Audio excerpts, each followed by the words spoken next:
Wyoming territory, late spring of 1874, and the wind was already dry enough to crack a man's lips if he stood still too long. But Cassidy Alder didn't have time to be still. She had her hands full with a broken fence post, a hammer too light for the job, and a stretch of land that had not known peace since her husband died last winter.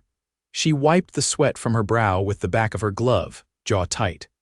The cattle had gotten out again last night. Third time this month. She was out of time, out of help, and nearly out of patience.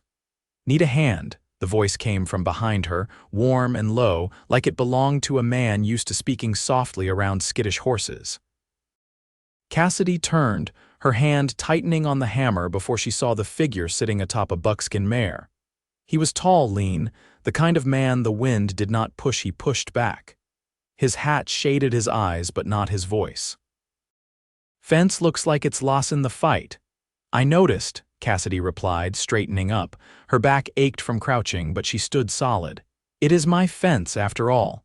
The man dismounted in one smooth motion and stepped forward, dust trailing his boots. "Name's Mason Tucker. I was riding through, saw your cattle wandering a ways off, figured someone might be missing him." She let out a breath, unsure if it was relief or something else. "Cassidy Alder, I own this land, and yes, I'm missing quite a few things these days." Mason glanced at the splintered fence post. "Well, I've got a better hammer and 2 arms that work fine, if you'll take the help." Cassidy hesitated. Since William died, she had not let a man do a damn thing for her, not because she was proud, but because she was scared of what needing someone might mean again. But the wind was picking up and the cattle were not going to herd themselves back. She gave a short nod. "Fine, but I am not paying you." "Wasn't asking," Mason said, already walking back to his horse. He pulled a small toolkit from a saddlebag worn from years of use. They worked for an hour in silence, side by side. Mason did not talk much and Cassidy did not offer much either. But he worked like someone who had done this before, not just the fence, but the quiet labor of trying to fix broken things. When the last post was in place, Cassidy wiped her palms on her skirt and glanced toward the horizon. The sun had dipped lower, painting the plains in gold. "Thank you," she said, the words awkward on her tongue. "I mean it." Mason gave a single nod, then looked at her with a gaze that made her chest tighten. "You got anyone else out here, my daughter?" she said, glancing toward the house in the distance. "Penny, she's 7. She was inside with the dog." "I do not like her near broken posts and loose nails." "She'll be hungry soon," Mason replied. "And you look like you haven't eaten yet either." Cassidy narrowed her eyes. "Are you offering supper?" "No," he said, that same calm voice. "I am offering to cook it." That made her laugh short and surprised. "You cook?" "I do," Mason said. "Lived alone a long time, learned if I wanted to eat, I had to make it myself." She looked at him then, really looked the way his shoulders settled, how his eyes never darted like a liar's would. There was tiredness in him, but not bitterness. He was a man who had lost something and learned how to carry it without letting it crush him. "All right," she said. "But only if you wash your hands first." By the time they reached the porch, Penny had already come outside, clutching her little stuffed horse and blinking up at Mason like he had ridden in from a storybook. "Mama, who's that?" "This is Mason," Cassidy said. "He helped with the fence." "He's going to cook." Penny tilted her head. "Men do not cook." Mason crouched, lowering himself to her eye level. "Some do. Want to see how I make cornbread?" Her eyes lit up like lanterns. "Yes." Cassidy watched from the doorway, arms crossed, as Mason followed her daughter inside like he belonged there. She did not know what to make of that feeling rising in her chest, not fear, not grief, not even hope. It was something gentler, something dangerous. Dinner was warm and full of laughter, Penny talking more than she had in months. After the table was cleared and Penny had gone to bed, Cassidy stepped onto the porch with Mason. The stars were just beginning to show. "I should go," he said. "Long ride back to where I came from." "You did not say where that is." "No place in particular," Mason said. "Been riding a long time, looking for something, maybe not even sure what." She looked at him, the way his hat brim cast a shadow but not enough to hide the truth in his eyes. "You could stay," she said. "Just for the night. Spare room, it is not much, but it is dry," he nodded once. "Thank you." They stood in silence, the kind where something unsaid hums between two people. Mason finally turned to go inside but paused in the doorway. "Cassidy," he said, voice quieter now, "I thought I was done loving after what I lost." She felt her heart beat once, slow and heavy. "But then I saw you," Mason said, eyes on hers, "fixing that fence like the world depended on it, and I do not know what this is yet. But I think I want to stay long enough to find out." Cassidy did not answer right away. She stepped forward, close enough that her voice did not need to be raised. "Then stay," she said. "Let us find out together." By morning, the sky was already brushed in pale rose and ash blue, the kind of color that only came when the air hadn't yet remembered the heat of day. Cassidy stood at the stove, her sleeves rolled up, hair pinned back with a comb that had belonged to her mother. She moved quiet, careful not to wake Penny, though the girl would be up soon, drawn by the smell of frying salt pork and cornmeal biscuits. Behind her, Mason stepped into the kitchen barefoot, shirt tucked in with the ease of a man raised on early chores. He didn't speak at first, just paused by the door frame, watching her move like the house already knew him. She didn't turn. "You sleep all right?" she asked, voice low. "Well enough," he said. "That bed's better than a blanket spread over rocks." "Appreciate you letting me use it." She slid a biscuit onto a tin plate. "I didn't do it for gratitude." "I know," he said, crossing to the basin to wash his hands. "Still, I'll pay my way." She set the plate on the table without looking at him. "You already did." The south fence's holding. Mason took the seat nearest the window, glancing out at the pasture beyond the barn. Looked like a pair of steers might have found a low spot in the east range. "Could walk it after breakfast." Cassidy lowered herself into the chair across from him, hands folded in her lap for a long breath. Then she looked up. "You planning to keep riding?" He took a bite of biscuit, chewed, swallowed. "Wasn't sure. I've been moving a while now. Got used to the road not asking much of me." She leaned back, studying him. "But it gives nothing back either." "No," he said. "Just miles." The sound of small feet thudded against the floorboards overhead, and Cassidy stood before Penny could reach the stairs. "She'll want you to help her saddle her pony," she said over her shoulder as she went to greet her daughter. Mason looked down at his plate, then out the window again. The land stretched wide and quiet, brushed with morning light, the barn casting a long shadow across the grass.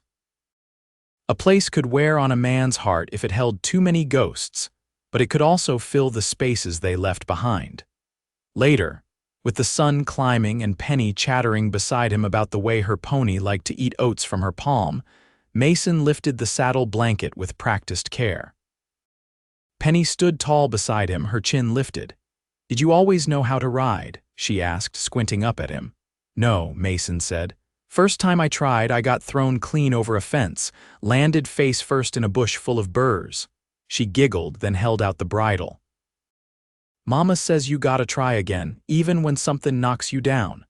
Mason looked across the yard, where Cassidy had tied back her hair again and was checking the hinges on the barn doors. "She's right." Penny followed his gaze. "She don't laugh much no more," she said softly. "Not since Papa went to heaven." He crouched beside her, adjusting the stirrup. "That kind of hurt takes time, but she's stronger than she knows." Penny nodded solemnly. "Sometimes I think she's sad, even when she's smiling." Mason didn't answer right away. Then he stood and gave her pony a gentle pat on the neck. "You just keep loving her, little one. That's the best you can do." By midday, Cassidy had packed a small sack with bread, cheese, and 2 apples, handing it to Mason without ceremony. "If you're going to walk the line fence, take this," she said. "Won't be back before sundown." Mason didn't ask if she meant him to go alone. She was already saddling her own mare, head down, movements deliberate. "I'll walk," he said. "You ride ahead. I'll meet you near the ravine tree." She hesitated, then nodded once. They moved in silence for a while, the trail dust rising behind her horse and his boots leaving narrow impressions in the dry earth. By the time they reached the far part of the range, the sun had turned mean and the fence posts leaned like tired old men. Cassidy dismounted and tied her reins to a low branch. Mason leaned against a post and studied her. "This place weighs on you." "That obvious," he shrugged. "Only to someone who knows the feel of carrying something too long." She crouched to check the wire's tension. When William was alive, this land was loud, tools, cattle, singing on Sundays. Now it's just chores and things breaking. He stepped closer, not touching her, just near enough that she could feel the warmth of him. "You ever think of leaving it behind?" She didn't look up. "Every night, but I never do." "Why?" "Because it's mine," she said. "And because Penny needs to know women don't just survive, they build." Mason reached down and pulled a nail from the pouch hanging at his belt. "Then let's keep building."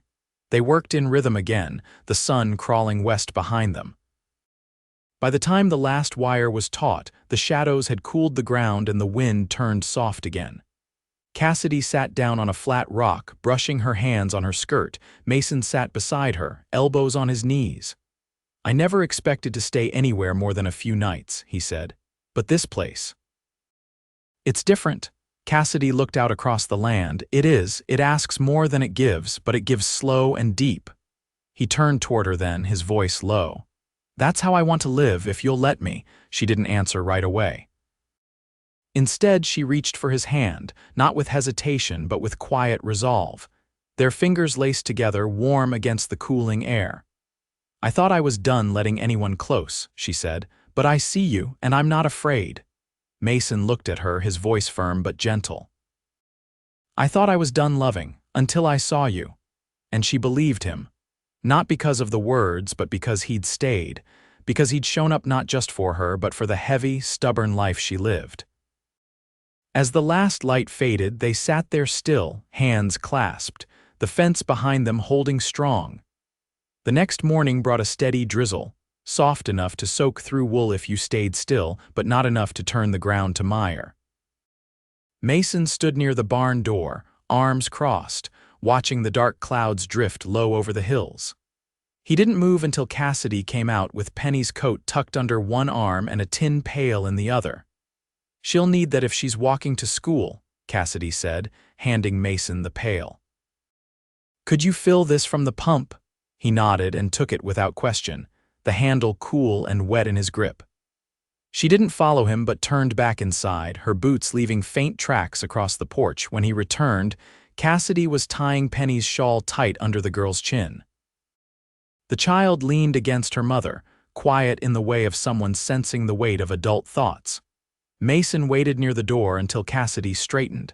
"She's walking to the McIntyre place," she said, brushing a curl from Penny's forehead. "They hold a small class 2 days a week. It's not much, but it keeps her learning." "I'll walk with her," Mason said, already reaching for his hat. "Rain's no reason for a girl to go alone." Cassidy hesitated, then nodded. "She knows the path. It's only 2 miles. "I'll see her there and back," he said, meeting her eyes. Cassidy looked at her daughter. "Mind your manners and don't rush the creek crossing." Penny gave a solemn nod, then slipped her hand into Mason's as they stepped off the porch. The road was quiet, heavy with the smell of wet earth and lilac. Penny didn't say much until they were halfway to the McIntyre homestead, then asked, "Will you still be there when I get back?" "I will," Mason said without pause. She looked up at him, then back to the road. "Mama gets tired sometimes. She thinks I don't see it." "I reckon you see more than you let on." They reached the schoolhouse by mid-morning, and Mason waited until the girl disappeared through the door before turning back. The walk home was slower, the drizzle tapering off into a hush that made the fields feel closer somehow, like the land itself was listening. Cassidy was in the chicken yard when he arrived, scattering feed with steady movements. She didn't glance up as he approached, but her voice carried. "She settled in fine." "She did," he said, stepping inside the gate. "Said something about a spelling test." "That would be Margaret McIntyre's doing. She takes education like a battle." Mason leaned against the fence, watching the hens peck at the wet ground. "You always wanted to raise her out here," Cassidy took her time answering. "I didn't think I'd be alone doing it. but yes. I wanted her to grow up knowing how to do things with her own hands. He studied her face, the faint lines near her eyes, the way her mouth pressed tight when she was thinking. You ever miss being around other folks? She glanced at him then. You asking if I'm lonely, I'm asking if you ever wanted something more than chores and silence. Cassidy set the feed tin down and wiped her palms against her skirt. I used to, then I stopped letting myself think about it. What changed? She stepped closer, the hens scattering between them. You did. Mason didn't say anything at first. The chickens clucked softly as the clouds thinned above. Then he reached out, careful but sure, and touched her hand. I've been offered land before. Chance to settle, I never did. And now I want to build something, not just fences and barns. A life, with you. They stood there, hands joined over the fence rail, the quiet around them stitched with small sounds, wind in the grass, a distant bird call, the creak of the gate swinging closed. Cassidy's voice came low. I used to think loving someone again would feel like starting over. But it doesn't, it feels like coming home. Mason took a breath, slow and deep. Then let's stay. She nodded, her eyes steady on his. Let's stay. 2 weeks passed without mention of leaving. Mason rose with the sun each day, pulled his weight without asking, and met Cassidy's eyes at supper like a man who knew where he stood. The house, though still quiet, no longer felt hollow. Evenings brought the soft scrape of chairs pulled close, the clink of tin cups at the sink, the slow unraveling of stories that neither of them had told in years. Cassidy had taken to tending the garden again.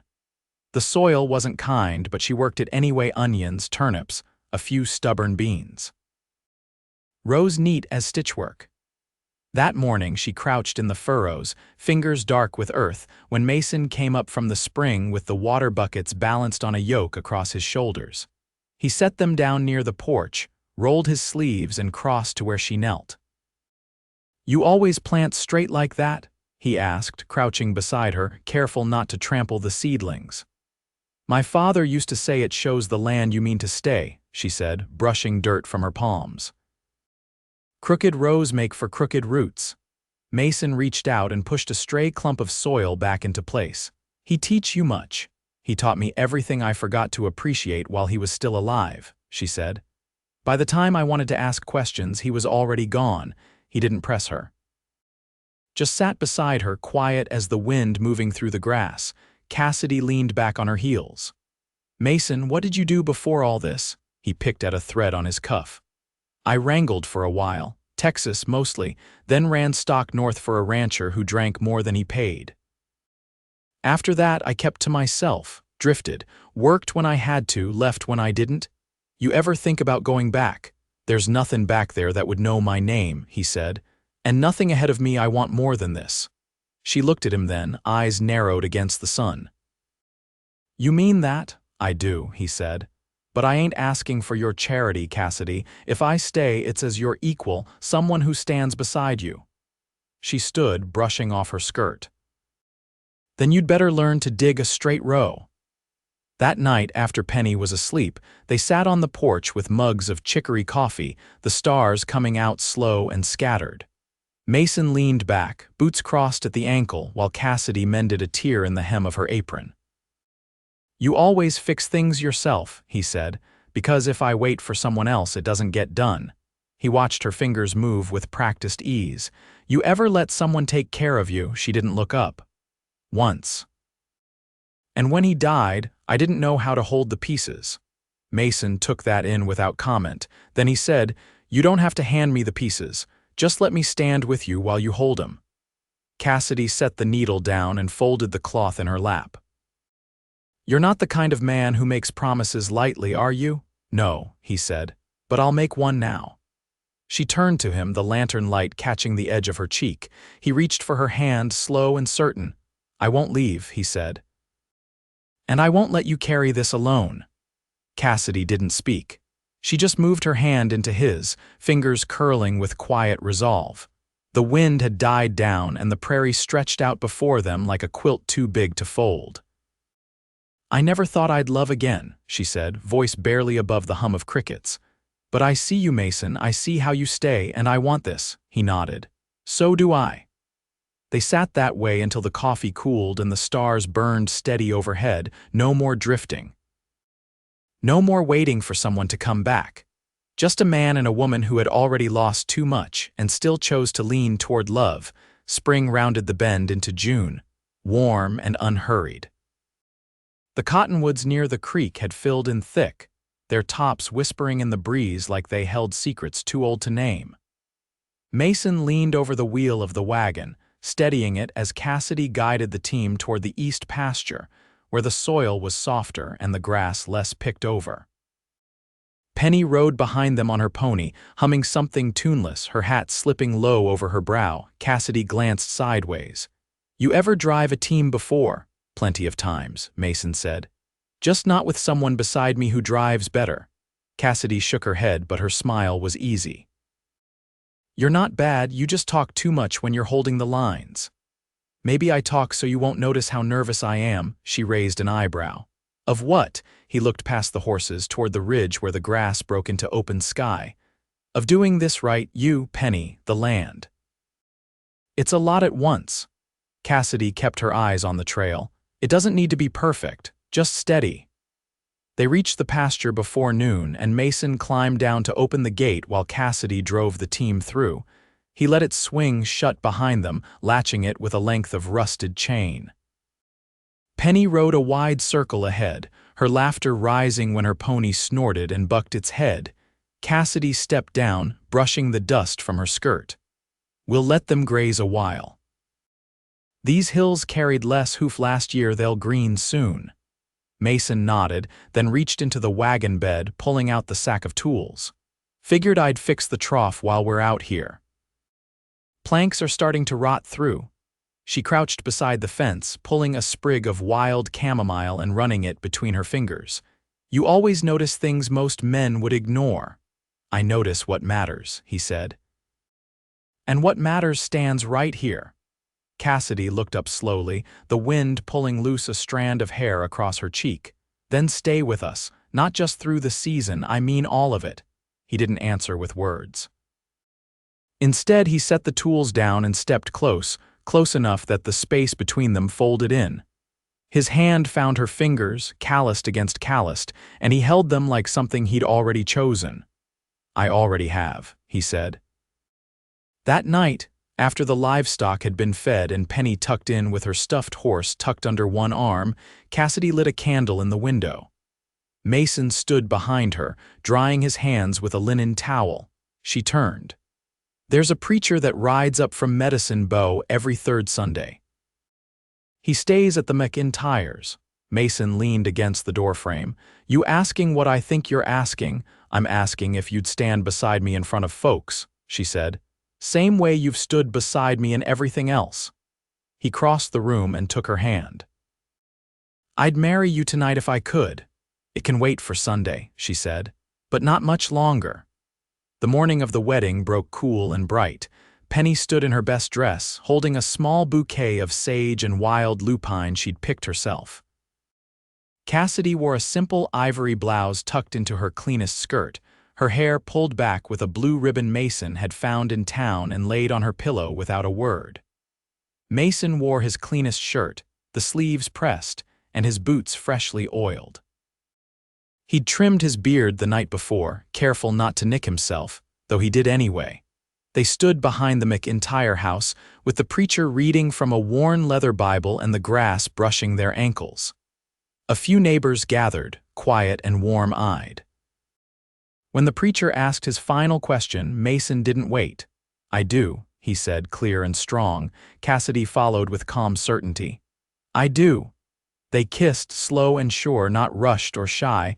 It was the kind of kiss that said home was not a place but a person, and she was his. Penny threw a handful of dried flower petals up into the air, laughing when they caught the wind and scattered across the field.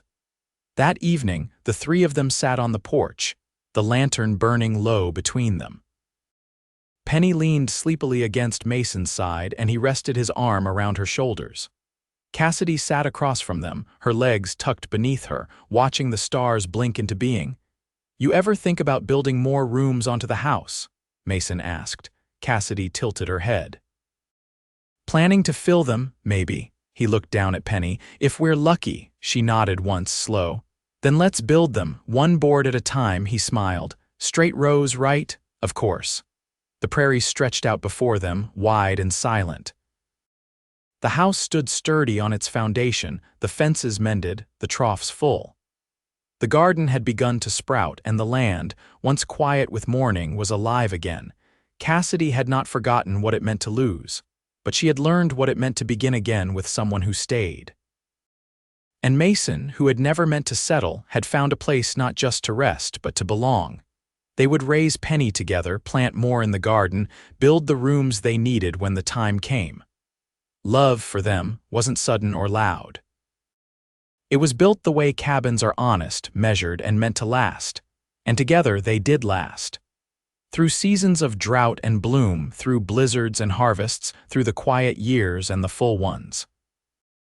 Theirs was a life made by hand, and held with care one they chose, every day, for all the rest of their days.